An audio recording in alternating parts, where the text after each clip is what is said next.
Right. So where are we? Mount Field National Park here. Now so it's about an hour out of Hobart in Tasmania, is that right? Yeah, roughly. Hour and 20 minutes out. And you're smack bang in the middle of one of the most amazing bits of world heritage you'll find in Tasmania. Yeah. And why is this place so special, and why do we need to protect it? So Mount Field currently is it's locked up, but right around Mount Field now they're pushing to mine it and log the areas right around this place. I mean, the biodiversity here is second to none on the planet, and you'll see once we start walking around this place how incredible it is. So, you know, a lot of people will come to Tasmania, stay in Hobart, they'll go and do the overland track, but they'll miss a lot of these other little trips. Like within just over an hour's drive, you can be in some of the most incredible rainforest and subalpine once you get up onto the Tarn Shelf loop that, you know, Tasmania has to offer. So you look at some of the size of these gums. Look at that one there. You can actually look up through. The good thing about the Tesla is you can look up through the roof even. So it's basically all around you. And look out through here. Look at that. Now look at these tree ferns here. So hundreds of years old. Yeah, look at that. Look at You'd swear you're almost on a scene from Jurassic Park right now. And you can feel it, like even in the car, you can feel like you're deep in the forest. And it just gets better and better as we go up. So now you're looking out through all that dogwood and horizontal scrub and eucalypt rainforest.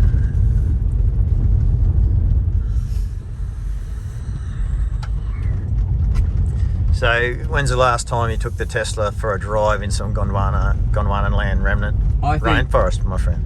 I think this is the first time the Tesla has been in Gondwana remnant rainforest, Rob. So it's pretty special. It's been up in Yungala just outside of Mackay. So, which is beautiful rainforest up there. Had no problems getting up there and back. But this is something else. Yeah, this is so incredible, so dense. And we're doing it in an electric vehicle. Apparently, you know, it's not the weekend, but if it was the weekend, apparently, you know, Scott Morrison would think that we're ruining the weekend right now. But we're right in the middle of this just phenomenal old growth rainforest. Yeah, I know. I mean, Scotty from marketing, one of his best. I mean, I'm having a terrible time driving up here with no noise pollution, no emission, in an ancient rainforest. I can see the frown on your face, mate. You're terrible not time. Enjoying it at all.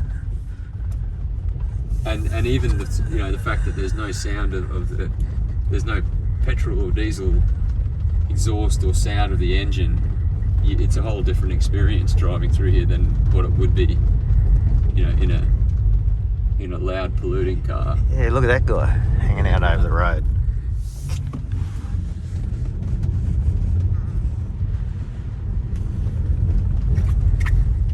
And what kind of wildlife would we find up here, mate? Tell us a little bit about that. So in these sort of pockets, it's like the biodiversity is enormous. You've got lots of endemic bird species, like fauna and flora in these areas. So, and basically with the new proposals, like I was just sort of touched on earlier, they want to log and mine right around this area, which basically shuts off any corridors to other old growth around this region. And I mean, they're still finding new species, like right up till this year, they're still finding species through here. It's the last of its kind in Australia. So the fact that, and you know, one of the big threats down Tasmania is sustainable timbers run by the Liberal government, which has basically been propped up for the last 10 years with about 10.3 or 10.4 billion dollars from taxpayers to log this stuff. Like, look at that. A bit hard not to get distracted here. Luckily, this car can drive itself. But yeah, where was I? Yeah, so they're propping up for the last 10 years plus. They've been propping up sustainable timbers to log old growth forest and turn it into toilet paper and cardboard. Really? So it's not even it's not even being turned into like furniture or anything. It's just being turned into these. They're not turning into instruments, into furniture. It's completely devalued to a point of about, I think it works out to be about $14, and this is where they say value add, $14 a tonne for pulp. So you're getting trees that are hundreds of years old, churned up and turned into pulp at $14 to $15 a tonne. Outrageous. And there's so many other ways we can resource toilet paper from bamboo and other sources, and cardboard. It's a complete farce. It's a complete waste of time, waste of money. No one benefits. And also the employment side of things, it's less than 1% of the population employed by sustainable timbers. So the word sustainable is such a joke that it's almost embarrassing. And when people come down here to visit, they're now starting to see it, because they're basically wreaking havoc across Tasmania in all the reserve lands now, which have been recently opened up mid-COVID, when the forestry agreement to protect them was finished, and the Liberal didn't re-sign it. So now they're logging like crazy. Just churning this stuff up. So people come down to visit. They're going into Overland Track and other places like that, getting up onto some of these peaks and looking out across, like scars across the land of where the forestry sustainable timbers are going in, and just basically wiping out old growth for no value add whatsoever. It's it's so tragic. But is there, I mean, with the Tarkine, that's at risk at the moment as well now. Is there resistance building in the community to try to stop logging of these magnificent, truly precious forests? Are people rising up to kind of stop this? Yeah, so this is the interesting thing. So now with the Tarkine, so that's 1 million acres of old growth, like temperate rainforest, which is the only type of that rainforest left in the world, which is under threat by logging and by mining, like a Chinese owned mine. So Bob Brown Foundation is one of the front runners of taking people in and trying to block the roads that they're ploughing into the middle of the Tarkine to put a tailings dam at the moment. So that area has, and like they do a Tarkine blitz, a bio blitz every year, and scientists go in with other volunteers to basically scout out new species, and every year they're finding hundreds of new species, like undiscovered fauna and flora in those areas. And as fast as they're finding that, the Liberal government are backing and supporting the destruction of it. It is one of the pieces that wasn't put under protection in the World Heritage, which should have been. And if protected, Bob Brown has proposed a 10-day walking trip, which would go through the Tarkine and out to the coastline, which would be run by Tasmanian Aboriginal guides, and would be an incredible walk. It would actually, the figures have been done on this walk, and it would be pay for itself within a year, and then bring in more revenue into Tasmania than the Overland Track by the second year. So that's been pushed under the rug by the Liberal government multiple times now. But instead they want $14 a tonne to turn this stuff into pulp, basically, is it? Exactly. Yeah. And that's the madness in this. And I mean, they'll do the same old plug of but we've got to create jobs, we've got to but that's all been disproven. And now they're basically just relying on the ignorance of the general public, or just people just don't see it, so it's out of sight, out of mind. And they just keep selling out the old growth forest and destroying it. Once it's gone, it's gone. You can't replace a 1,000-year-old forest ever.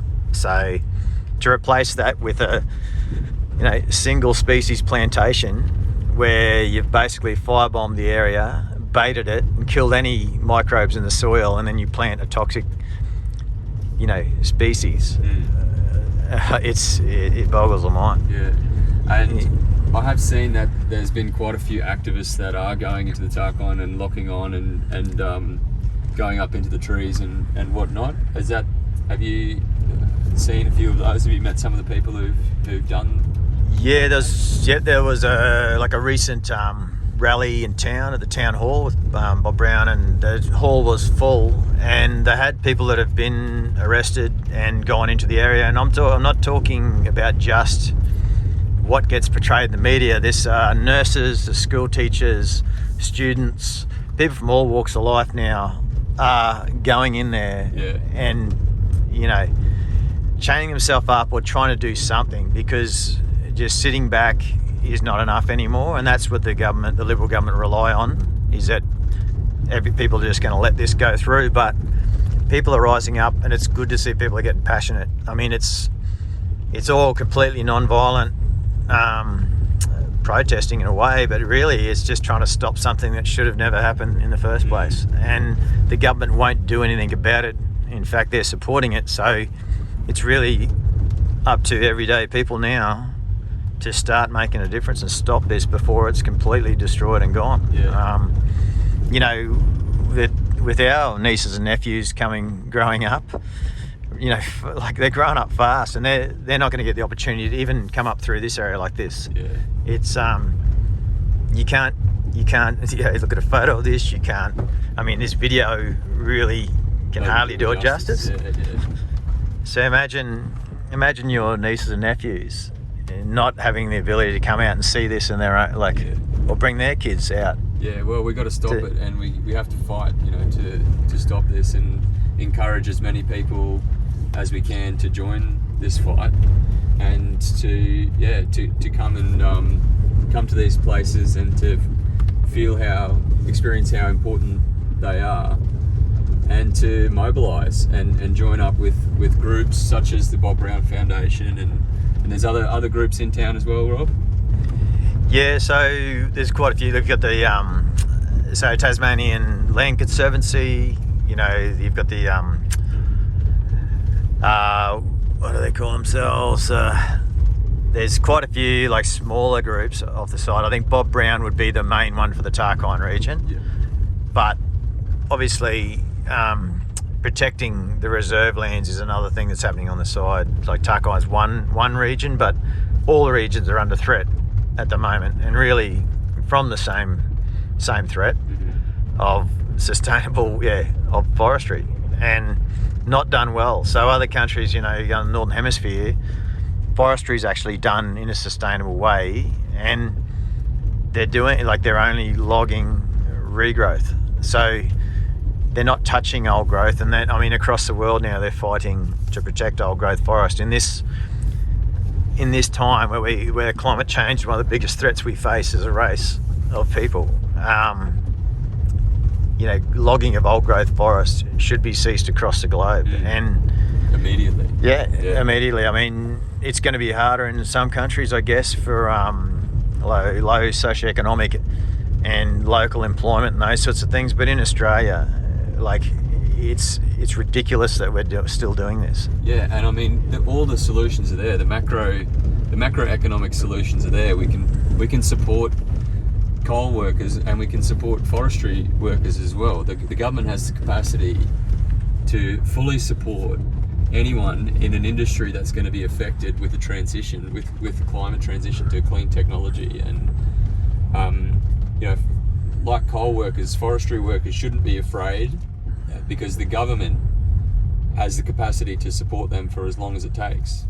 The government is pretending not to be able to support them. They're sowing fear into these communities unnecessarily, because they want to protect the profits of the fat cats at the very top of these industries, and they're using workers as a political pawn to justify this continued destruction in the name of profits. But the reality is that the federal government has the capacity to support all these workers as we transition to to truly sustainable industries. Yeah, 100%. I mean, you talk about what draws people to Tasmania just in general are these natural wild places. So when they're taken away, I mean, even if we talk about, like, we're in a World Heritage protected area at the moment, but surrounding it are reserve lands that are just equally, they're animal corridors, they're equally as amazing and fragile as what we're driving through right now. Those areas are under threat. Once you wipe out the border of these World Heritage, then that will start to infringe into these areas without question. All ecologists will agree on that point. So this World Heritage area is only as strong as its surroundings. So the protection of old growth forest, number one, but then beyond that, you've got to protect the reserve lands as well, because that is old growth forest. The fact that they're trying to state that this is any, if there's less of an importance over those areas is just false information that's being fed to the public. So what we really need is just stop lying, start doing your job and defending and protecting the future of our wild spaces, because Tasmania, 500,000 people population, it's small population density, but what brings people down here are these areas. Tourism is the biggest draw card for Tasmania, and people aren't going to want to come down here and look at a plantation which has zero life within it. It's and look at these areas that are being firebombed and controlled burning, another catchphrase used by Sustainable Timbers. So you mentioned this earlier when we were on the way up before we started filming, but can you just mention again the process that has been happening to put in these monoculture forests? Can you just mention the process, because it's quite horrific? Yeah, so it's, for most people that haven't, well, you probably have driven past or seen it. It's they're basically, for a low skill labour force, really, they'll go in to an area, they'll light up a controlled burn, which inevitably gets out of control. You can't control a burn amongst old growth forest or areas as dense as that. So that'll burn through, then they'll drop a cable in, knock all the vegetation down. A cable, you mean between dozers, between bulldozers? No, there's other machines there, like the tree cablers, that will knock trees, like completely knock the trees out. So that's another term that they use, selective logging, which is a joke. Once you take away all the trees around a dominant tree, like a giant tree, then it will die inevitably as well. So selective logging is not a thing. That doesn't happen. You're destroying all the biodiversity. Once that process has been done, so they've burnt it, put a cable through it, knocked all the major trees down, then bait the area to kill any animals from spreading any seed, so or anything. Poison in there, basically. Poison the area. Yeah. So basically, the microbes and the soil, everything, completely dead. Then aerial seed it with a toxic species of eucalypt that's bred to grow fast. So they fly planes over and drop seed into it? Yeah, that's one of the methods that I'm aware of. Yeah. And even if you didn't know all that and you drive past some of these areas where this is happening, or you see the clouds of smoke pumping out from these areas, this year, while COVID lockdown was happening in Tasmania, the Sustainable Timbers were going crazy when the forestry agreement was opened and these areas were opened for logging. The amounts of smoke in the air and the destruction happening behind closed doors was phenomenal. And then again, with the recent election, there was 16 fires lit, again, the controlled fire that they talk about, lit up in these reserve areas and just burning them out. So if anything, they've accelerated the process. And again, this is all just for to grow these monocultures, just for pulping and to make things, a lot of things that we really don't need. Exactly. Yeah. And again, like I said, less than 1% of the population employed. to do this permanent damage to old growth forest. So it leads you to wonder, why would you do that? Why would you prop up an industry that makes no money, employs very few people over 10 years at $1.3 billion of taxpayers' money? Imagine. So that's hang on, that's Tasmanian taxpayer money going into this, or federal? Bit of both, I'd say. Federal was definitely backing it. Like, we don't. Well, I mean, let's face it. We don't really have an environmental minister in Australia. No. I don't think you could call her that. No, definitely not.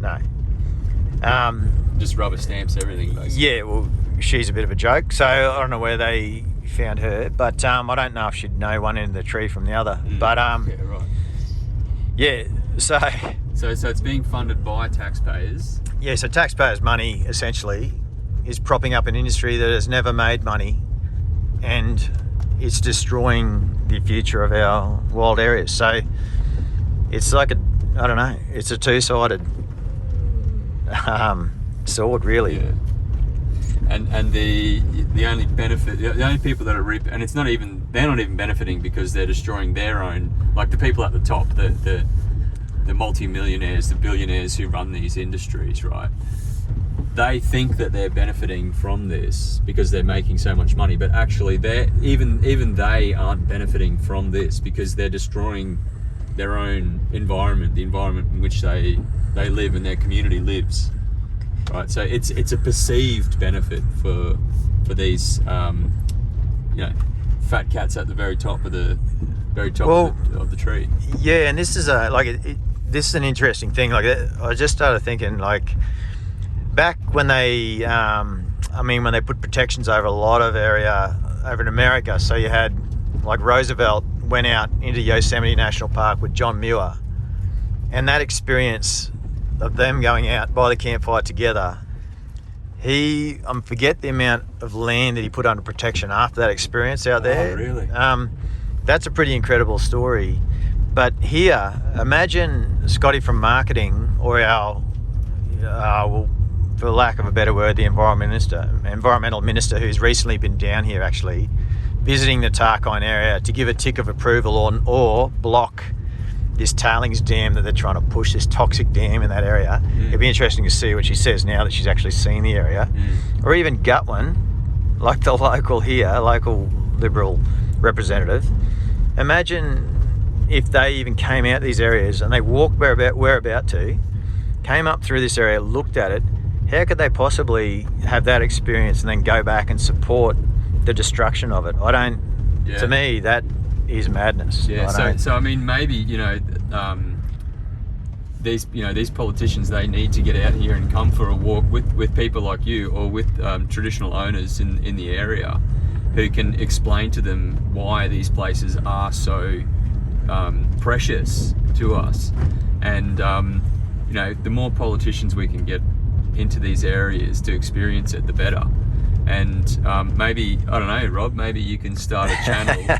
Maybe you could start a channel called Politicians Hiking in Rainforests, or something like that. Politicians Hiking in Tarkine. That's actually, that's a pretty good plug. I might have to get onto that. But you're doing a pretty good job of hosting this little segment.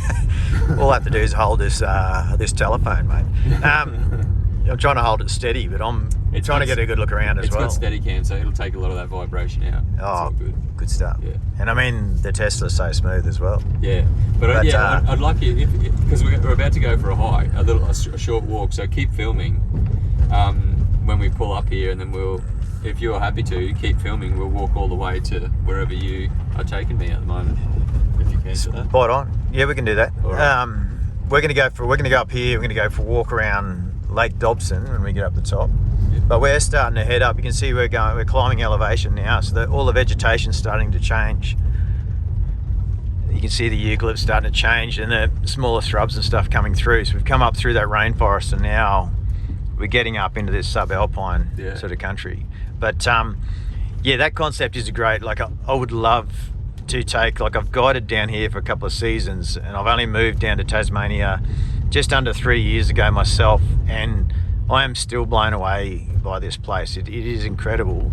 The place, I mean, if you look at the geomorphology of Tasmania on its own, how this place has formed over thousands and millions of years, it is unique. Like, the place is a stronghold for fauna and flora species. Like, in Australia alone, like Australian mainland has lots of pockets of these areas as well, but Tasmania, an island off an island, is just incredible. Across the ditch we've got, New Zealand, which we both know. We've both been there and visited that place. Yep. That's mind-blowing. But now Tasmania, with the lockdown, people are starting to come down here in droves with all the cheap flights and, the Spirit's essentially free to get on. So they're pumping the tourism and promoting this place, like "Come down for air," the latest slogan. Why not continue down that track and protect this place? Because yourself, the first time you visit Tasmania, once you get out of Hobart and start looking around at the wilderness, it's hard. That stuff, it gets under your skin. Absolutely. And I mean, we did 3 trips here in 1 year, and the last trip we basically on the plane, so that's it, we're moving. Yeah. It's not that we want to promote too many people moving down here. We want to keep it a secret. No, but we want that culture spread across our entire country, where we are protecting all of these places, because Tassie is very special, but we've got special places across the entire country, and we need to protect We need to protect them now more than ever. We need our carbon sinks, and we need to protect these old growth forests for next generation.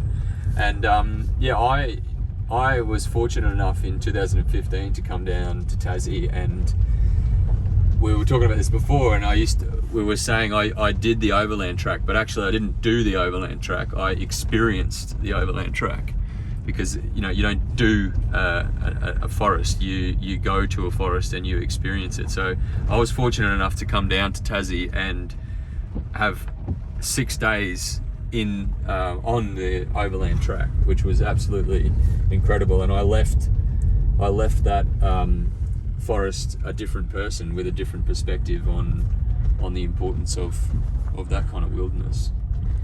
Well, that's exactly it. I mean, tourism down here at the moment, from what I'm seeing, that's another sort of area that's a topic of interest for me, but also should be for others. So there's a way to do it correctly. It's around the bend. There's a way to do it correctly, and it doesn't have to be mass tourism. It just has to be looking after the areas that, like, it's going to get to a point where you can only have so many people go through an area and experience it at a time, and that's fair enough, because then you're going to save it and preserve it for years to come.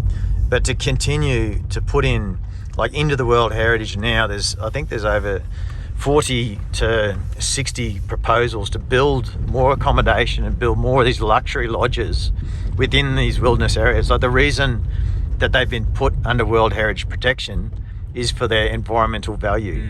That value is eroded the moment you start banging in human-made structures that are wiping out those values. It's like crazy. And some of the bigger companies, like Tasmanian Walking Company, or commonly known as the Tasmanian Wilderness Corruptors, Right.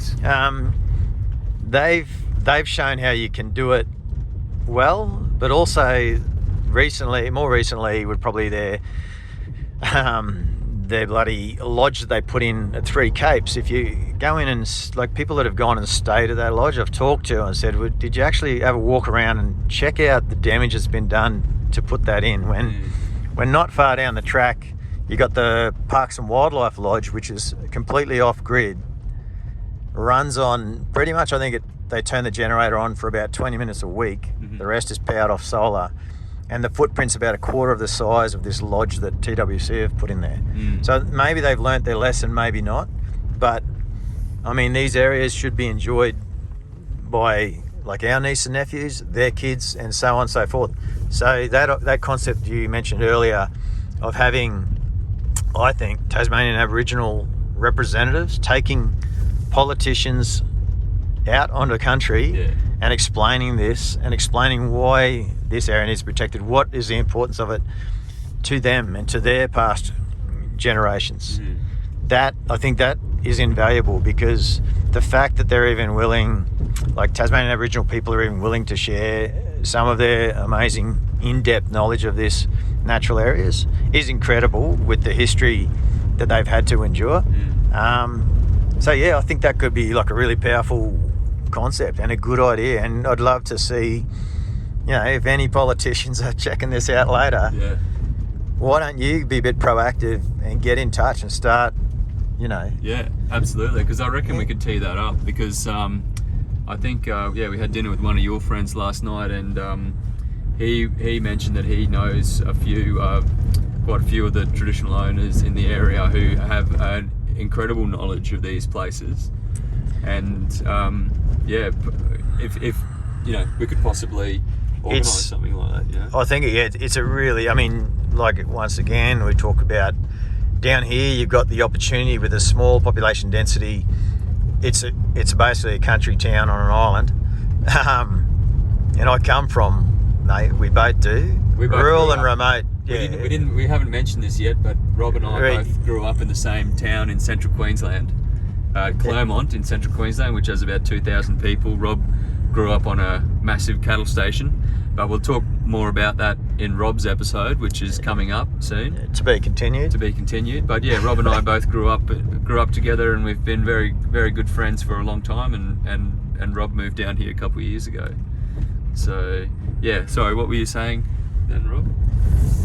Yeah, I think that's an easy thing to organise, to get politicians linked up with elders or Tasmanian representatives for these areas, to get them out on country, to walk around, experience it, not do it, tick it off a list. That's not what you do. To come out and experience these regions and start looking at what they're actually putting policy in place to destroy, to help actually redirect the future of these wild areas. Like in New Zealand at the moment, recently I've been pretty excited about some of the things that Jacinda Ardern is putting in place over there. Like they've got a scheme at the moment where they're trying to plant 1 billion trees like over the next 5 to 10 years. The billion tree plan. And they've got a 1,000-year plan for some of their wild areas. Like that is the mindset we need to be at. That's the mindset that for 120,000 years, Aboriginal people and Indigenous people of this country, like including the mainland, like of Australia, they've had that mindset. They've looked after this place, and now we need to tap back into that and respect, their knowledge and utilise that knowledge if we've got any hope. Absolutely. Of protecting. And in just a second, check this out. Keep driving. But now we're getting up into subalpine, so I just got a bit excited.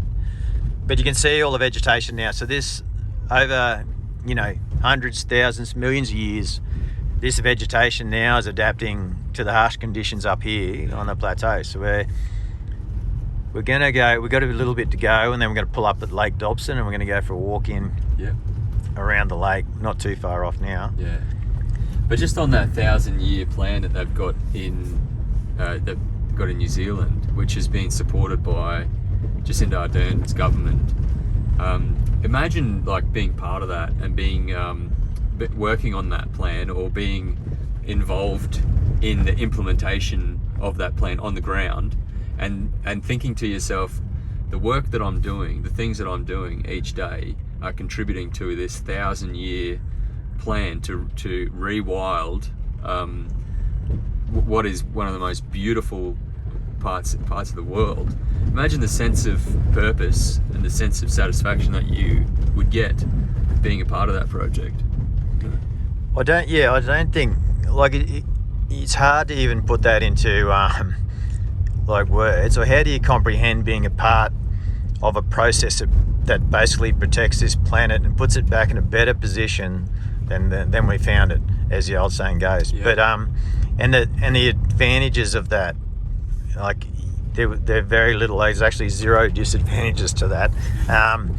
And put aside all the economic value in that, which is how that's just the culture that we've bred from invasion day to now, is looking at everything with an economic value. Let's actually look at it from a holistic value, for future generations, for current generations, for past generations. Like there's no limit to that. It's I think why can't we look at that? It's this mindset that's been created by the leadership of our time. There's toxic, corrupted leadership that gives us no hope for a future. Yeah. So instead, it has us living in fear. It uses the same old tactics in the general media to have us living in fear, when instead you could be out here enjoying these natural wild spaces, being a part of like we talk, like that 1,000-year plan. So New Zealand already in such a short amount of time is enacting so much good policy and so much amazing direction through one positive, amazing leader who's bringing people together. It's and listening to the public. Yeah. Keep going this way. Yeah, keep going. Yeah, and I mean that must give people of New Zealand, it must give them such hope for the future, because there's a lot to be anxious and depressed about with the future at the moment.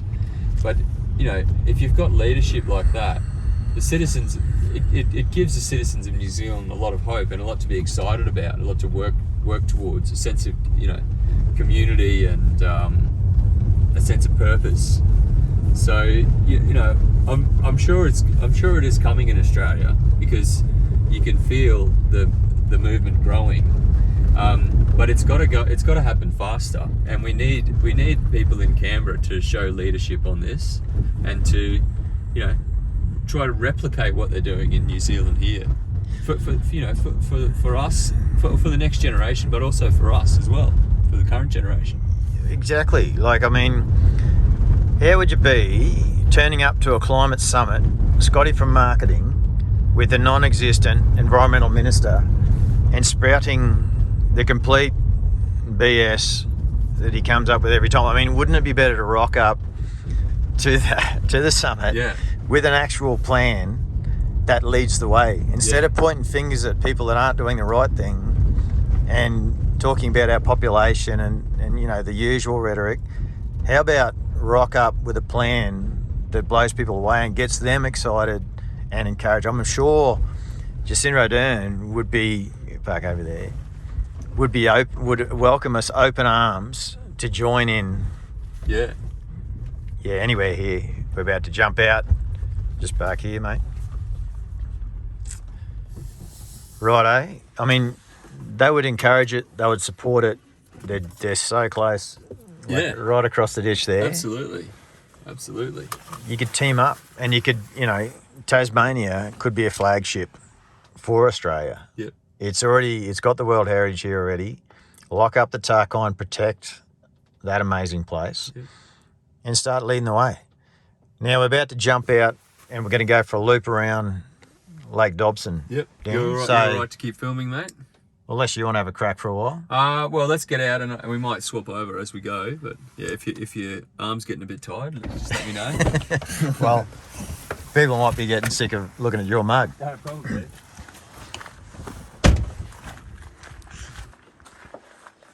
All right. Lead the way, mate.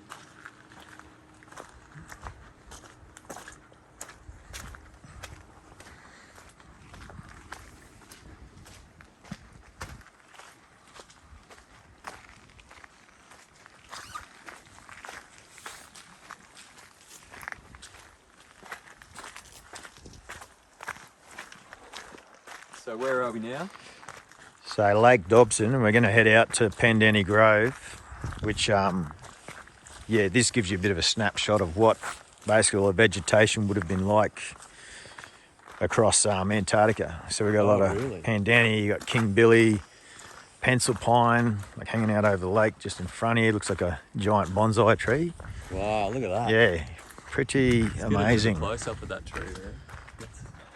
Let's go. Oh no, just walk up to it. We'll just come in and let's just have a pan out over here.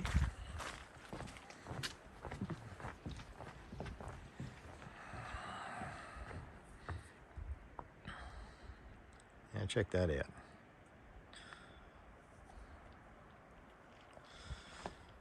Do you want to hang on with that? Yeah. take a cruise up this way. Yeah, I want to get a bit more of a close up of this tree here. Wow, look at that. Now I heard when I experienced the overland track a few years ago, I think I was told that it's the second most qualified UNESCO heritage listed site in the world. Have you heard that? Yeah, so Mount Field ticks every box for environmental value that they have. Yeah. UNESCO. So incredibly, back in one of our past amazing leaders, Tony Abbott, actually tried to get some of the World Heritage areas taken off the list. Really? Can you believe that? Why would he do that? I wonder why. Yeah. So who knows why you would do that? What an honour! What an honour for your country to get a site on that list. Yeah. And then to have your Prime Minister try to take it off that list. What's the reason? What's the logic? I think you can imagine, and in complete disbelief, they laughed him out of the room. Yeah. Luckily, and but that's clearly him operating in commercial interest of logging or mining interest. Yeah. Like, as we said, like when you look at this, there's not a person on the planet, I don't think, that wouldn't see value in just being present here. Yeah. Totally. This goes beyond economic value. Yeah. Absolutely. This is priceless. Significance. Yeah. Right here. All right, where shall we go, mate? Let's carry on.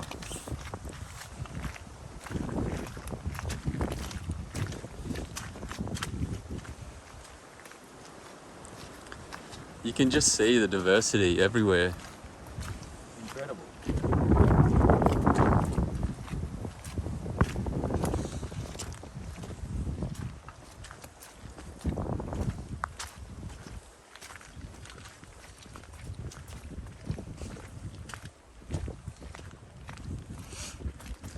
Some other happy campers out here for a walk. Oh, you've taken other people up here a fair bit? Yeah, I've guided a few different companies and we've brought people out here, mainly tourists from the mainland, but pre-COVID, a lot of international travellers as well. Yep. So, it's always refreshing to see the amazement and the look on people's faces when they see this stuff for the first time. And people that are well travelled across the globe will still come here and be blown away. Yeah, absolutely. Can see why.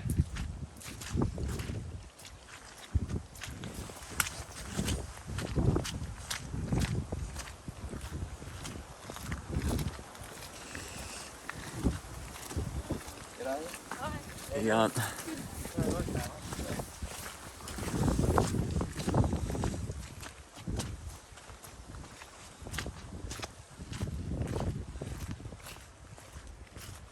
Look at the vibrant colours. Incredible. You do quite a bit of photography as well, Rob, don't you? You'd like to stop and photograph some of the smaller things. There's so much going on in these areas. So you look at the micro and the macro, just some microscopic stuff that we don't see.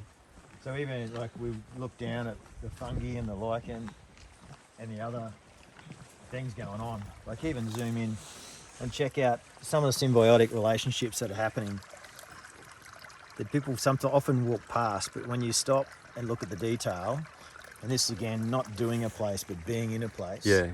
you get to see all of that.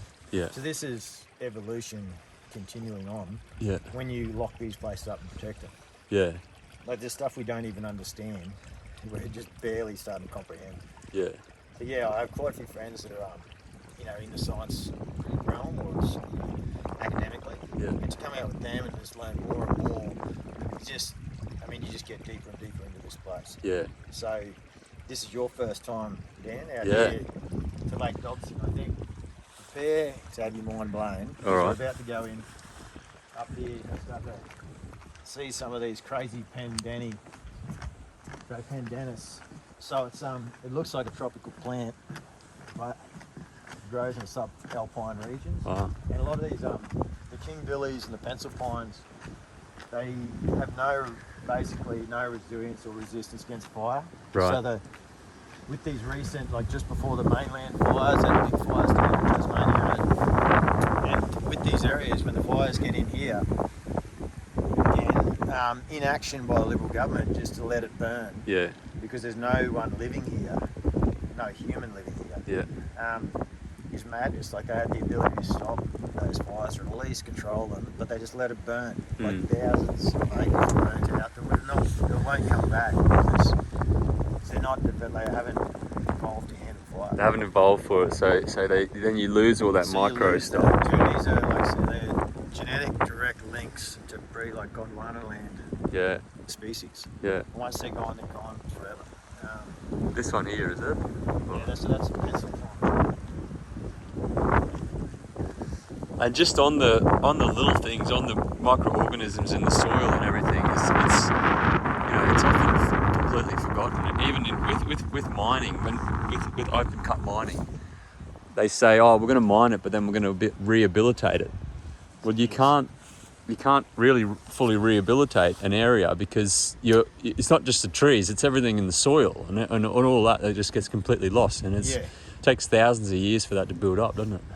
There's so many overlaps in this. Like this is just our first engagement on country, but there's so many overlaps. So when you destroy the microbes in the soil and the life under the soil, when you destroy that, it's just dirt. There's nothing living left in that area. So mining is on every level is a destructive force that you cannot replace. In our lifetime, in a million lifetimes, you're not going to repair these areas. Yeah. And you just have to go to some of these pits. Like we come from an area, central Queensland, where open cut coal mines that's the flavour of the bloody of the generation. Everywhere. Multi generations working in these pits, and their rehabilitation process is to dump a little bit of dirt in the hole and then move on to the next one. Yeah, well, you can't farm it, you can't do anything with that country. And I mean, we grew up next to Blair Athol coal mine, and when you and I grew up in school, I remember going out there for a school excursion. This is like probably 25 years ago, and they would take us and they'd have the environmental person at the mine and show us, oh, this is all going to be rehabilitated. But now it actually hasn't been rehabilitated there. That mine's been closed for 10 years. Yeah. None of the rehabilitation's been done. It was sold to some other company for $1, right? And the company it was sold to, two of the directors were former Labor state ministers, and now they're not doing the rehabilitation. So these mining companies, they promised to rehabilitate it, and now it's not getting done because of corruption. So what have we got here? So here's some other, just different moles and lichen that are growing just on the plant there. So like other symbiotic relationships. So this and some of the deciduous beech. So the only native deciduous tree in Australia, myrtle. So you hear of fagus is its name. So in autumn there's a little turn. Well, no, not this one. This is the bigger version, but up here we'll see it in a second. That's the smaller leaf version, but there's another one, the fagus, which we'll find some shortly. Yeah. There's another one of those Gondwanan species. Yeah. What's called Scaparia. This stuff is. That's quite. You're just immersed in it, aren't you? Yeah, it's incredible. This is the pandemic. So each layer is another year of growth. Right. So you can imagine how old some of these are, and these are little ones as we get deeper into this. Oh, that's a little one, is it? I'll just step back a bit to get a full. So that's a small one. That's a small one. Right. Yeah, just to give you some concept. Perspective. And each layer here is another year of growth, but that would have started out like this guy down there. That's how it started. Over time. That's the meme, how it started. Yeah. How it's going. Yeah. Is before and after. Just add water. Yeah, just add a bit of water. Years of time. just and take away the humans. Yeah. But, yeah. So it's got all the myrtle trees here. So this isn't the fag, it's just a myrtle tree, but they have, I'm not quite sure, but any myrtle tree you find as they get older, they get all gnarly and this crazy symbiotic relationships going on. So there's so much life happening on the bark here. Yeah, wow. It's like an alien world that we don't even understand.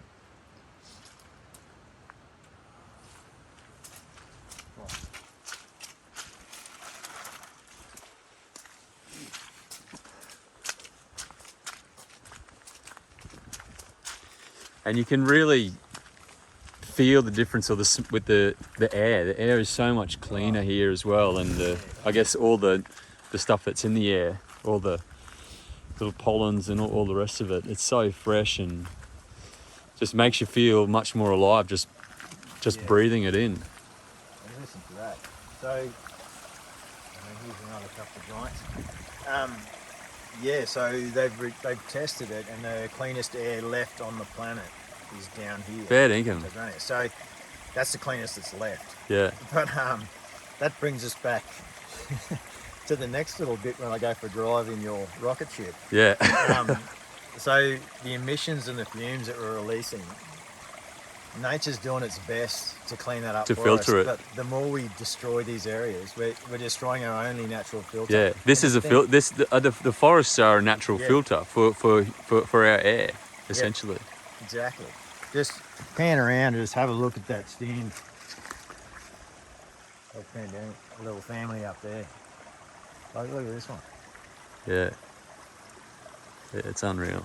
That's right, natural filter. So to think you can have a human-made machine that will do that is absurd. Completely ridiculous. Yeah. There's no way. It's absurd. When we've already got it here, just protect it. Yeah. This is our lungs. Protect it, and like I said, the technology's here already. We can be completely off fossil fuel, driving around in cars that emit they have no noise, no emissions. 0 to 103.3 seconds. that helps too when it's got a bit of get up and boogie like that. Yeah, get up and boogie. That's a good way to put it.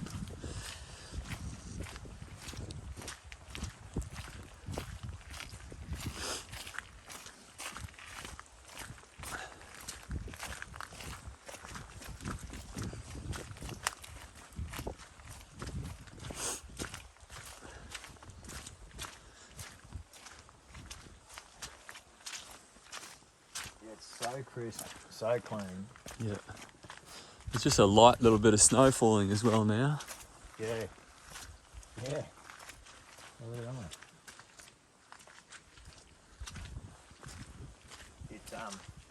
You just feel better for it when you come out and walk through this area. Yeah.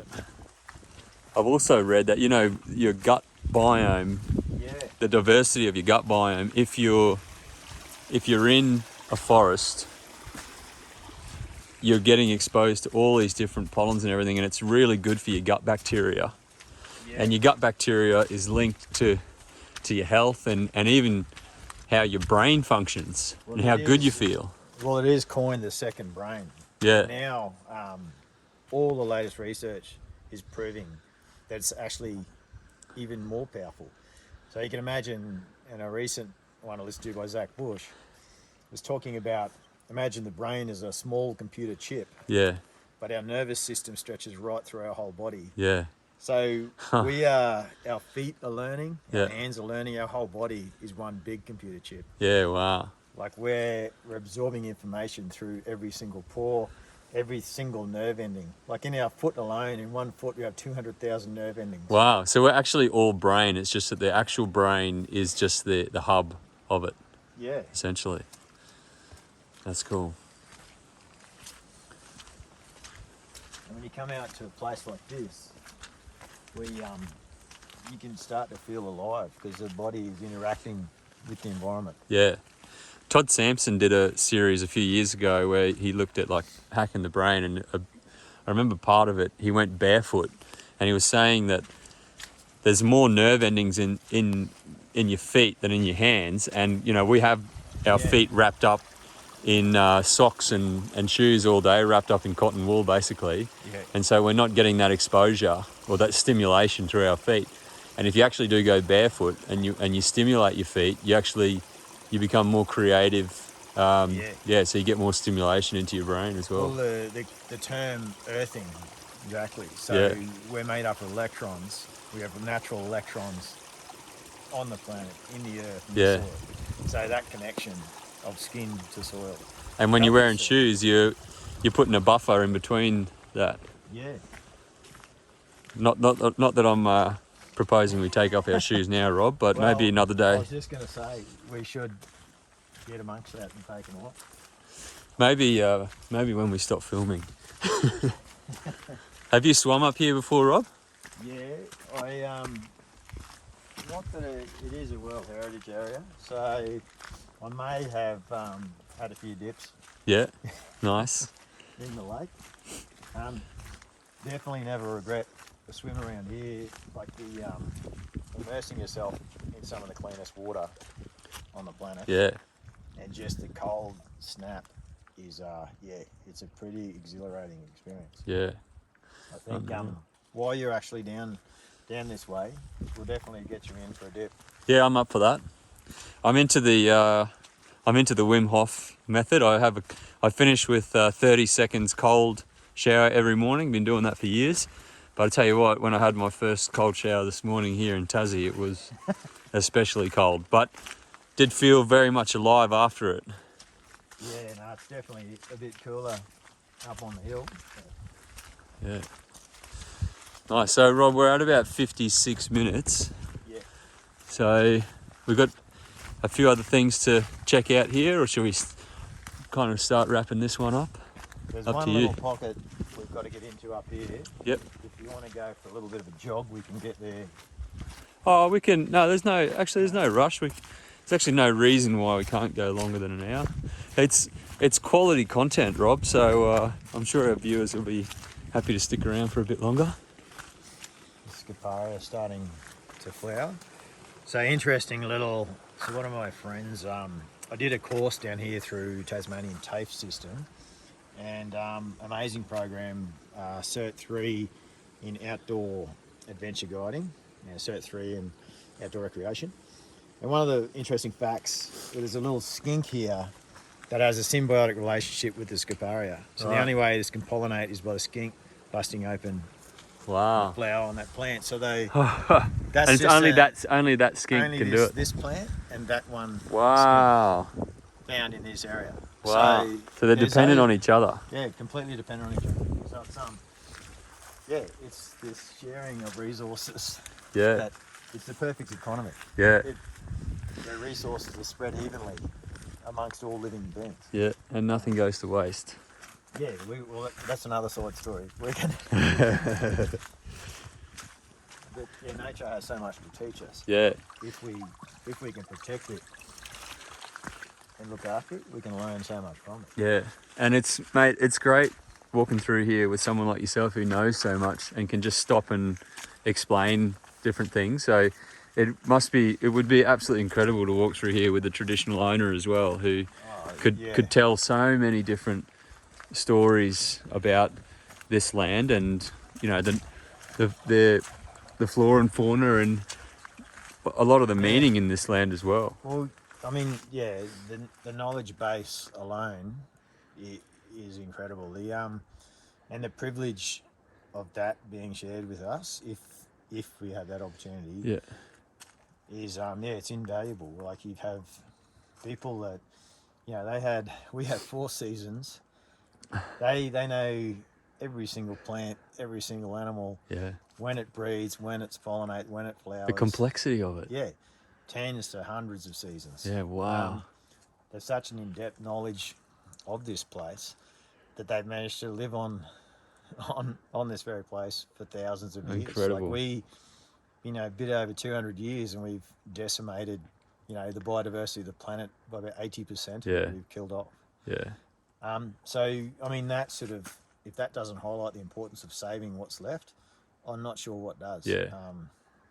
And what an opportunity for Australia now to recognise that what we've got, to start valuing our traditional owners' knowledge and incorporating it and, you know, creating jobs and which bring people to these places, because this is really what it's all about, you know. Now we're starting to get into some of the big ones. Yeah, exactly.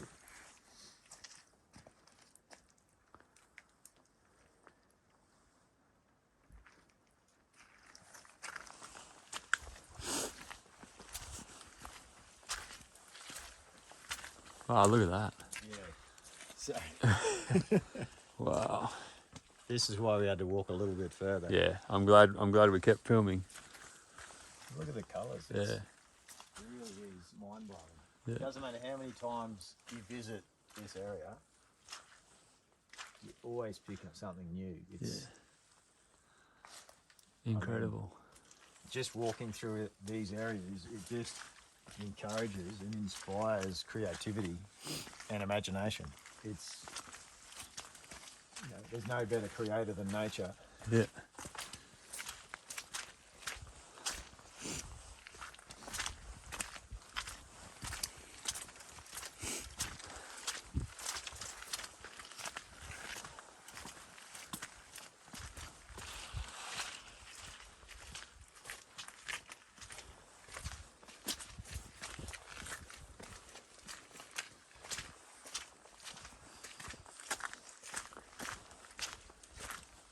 See some of the pencil pines through here.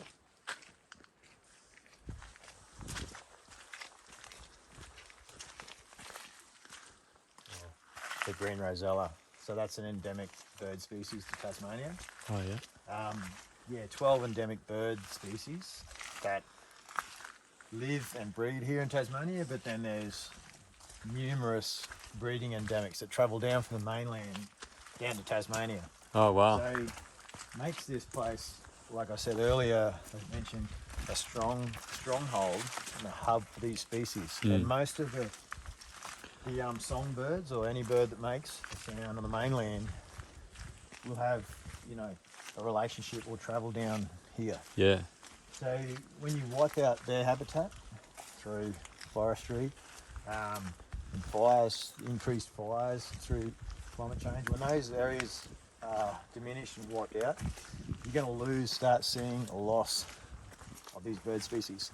So the mainland will be affected. So they're migratory birds that then, so the impact on the local area affects areas across on the mainland even.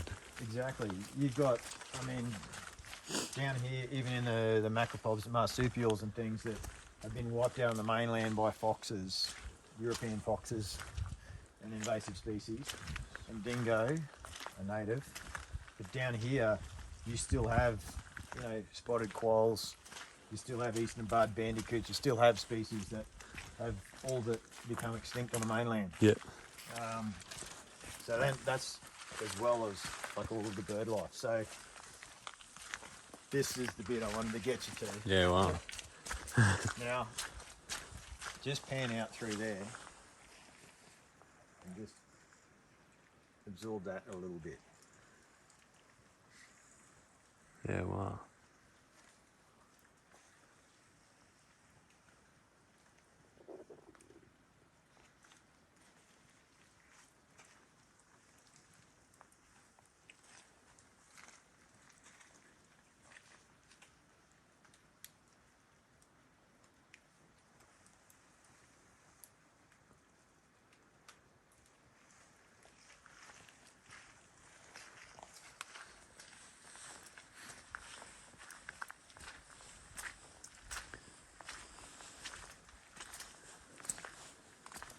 Almost as silent as the Tesla. But sometimes just being present and sitting in this one spot or anywhere through this area, you can take in so much. Yeah. It's completely rejuvenating. Yeah. Yeah. It is truly magnificent.